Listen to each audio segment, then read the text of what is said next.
Hola, hoy se han publicado las cifras de temperaturas globales correspondientes al mes de marzo y de nuevo hemos vuelto a batir un récord histórico. Marzo ha sido el mes de marzo más cálido desde que existen registros fiables. Esto también sucedió en febrero, también sucedió en enero, también sucedió en diciembre. Es decir, esto ha sucedido los últimos 6 meses.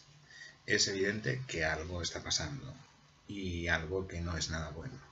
Todo esto también coincide con que se publiquen hoy cifras de la NOAA, de la Administración Norteamericana de Meteorología y de Observación de la Atmósfera, que indican que también hemos alcanzado una cifra récord en la concentración de CO2 en la atmósfera. Es evidente que estos dos datos tienen que estar relacionados de alguna manera.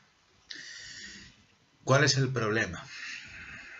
El problema es que, a fuerza de que nos repitan todo esto, no somos conscientes de que estamos hablando probablemente del mayor desafío y de la mayor amenaza a la que se enfrenta la humanidad, pues yo creo que desde las epidemias de peste negra en la Edad Media.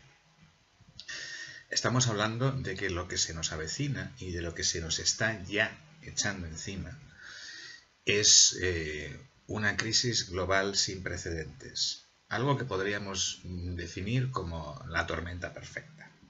¿Por qué? Bueno, si habéis visto la peli famosa de la tormenta perfecta, veréis que hay un meteorólogo que explica que la tormenta perfecta se forma cuando se fusionan varias tormentas y crean una gran tormenta y además se dan las condiciones para que esa tormenta crezca. Bueno, ¿en qué condiciones estamos ahora, en este momento, a nivel global? Por un lado, tenemos una crisis del sistema económico que está muy lejos de cerrarse. Hasta ahora las soluciones de los gobiernos neoliberales han sido, cuando hay un problema, las soluciones respecto de la crisis económica, han sido coger los problemas, hacer una pelota con ellos, darles una patada y enviarlos 3, 4, 5 años adelante en el futuro. Así, una crisis que empezó siendo una crisis bancaria, después se convirtió en una crisis de liquidez, después se convirtió en una crisis de deuda pública y de deuda privada, y ahora parece que volvemos a cerrar el ciclo y que probablemente se nos avecine una nueva crisis bancaria, porque los grandes bancos europeos, los grandes bancos alemanes y franceses empiezan a dar muestras de escalofriante debilidad. Bien, esto se puede volver a resolver. Se puede volver a resolver volviendo a hacer una pelota con esto y volviendo a enviarlo 3, 4, 5 años en el futuro. Pero, ¿qué puede pasar en ese futuro dentro de 5 años? Pues puede pasar, y no es descabellado pensar, que se produzca la tormenta perfecta. Porque entonces tendríamos esa crisis económica y financiera que en realidad es una crisis debida a que el mercado especulativo ha tomado el control de la economía. Ya no tenemos una economía basada en la producción, tenemos una economía basada en las apuestas, en los mercados, en la especulación. Tenemos esta crisis sin resolver, que nos está esperando y que ahora le dará una solución y nos seguirá esperando. Pero es muy posible que dentro de 3, 4, 5 años esa crisis coincida con otras dos más. Una crisis energética. Se ha hablado muchísimo del peak oil, es decir, que estamos ya, hemos alcanzado y de hecho hemos rebasado el pico de capacidad de producción de petróleo. Es decir, los precios bajos del petróleo que tenemos ahora son un espejismo que no va a durar. Y que no va a durar porque son artificiales, por una cuestión de competencia, de que Irán entra en el mercado, de que Estados Unidos entra en el mercado con el fracking y que Arabia Saudí y los países del Golfo se defienden produciendo más petróleo, haciendo que bajen los precios para expulsar del mercado, sobre todo a Estados Unidos, al que le cuesta mucho más extraer petróleo que a Arabia Saudí o a Rusia, por poner un ejemplo. Pero nos vamos a encontrar con una crisis energética, con una crisis en la producción de la materia prima que corre por las venas de la economía mundial, que es el petróleo. Y nos vamos a encontrar con una crisis medioambiental sin precedentes, que es la producida por el cambio climático.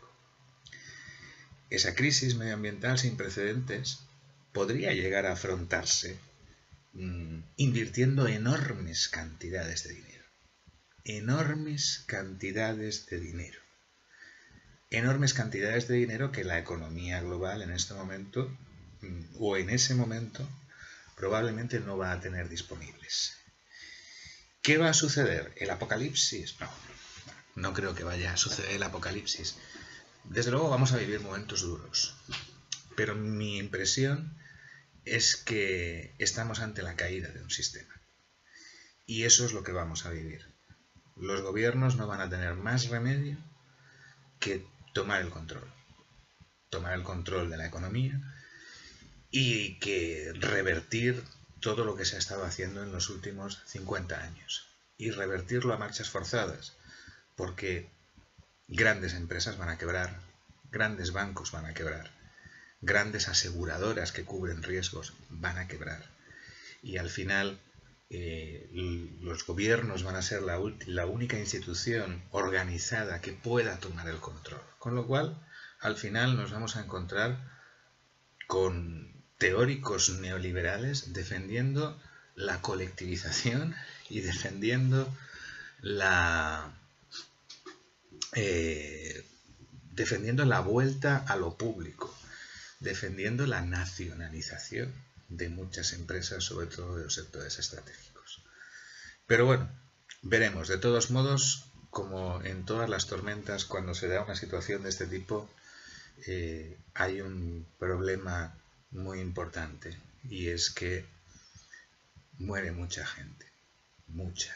Y además, casi siempre los que se mueren son los que no tienen nada, son los que no cuentan y son los que no tienen nombre. Bueno, veremos qué pasa. Gracias y hasta el siguiente vídeo.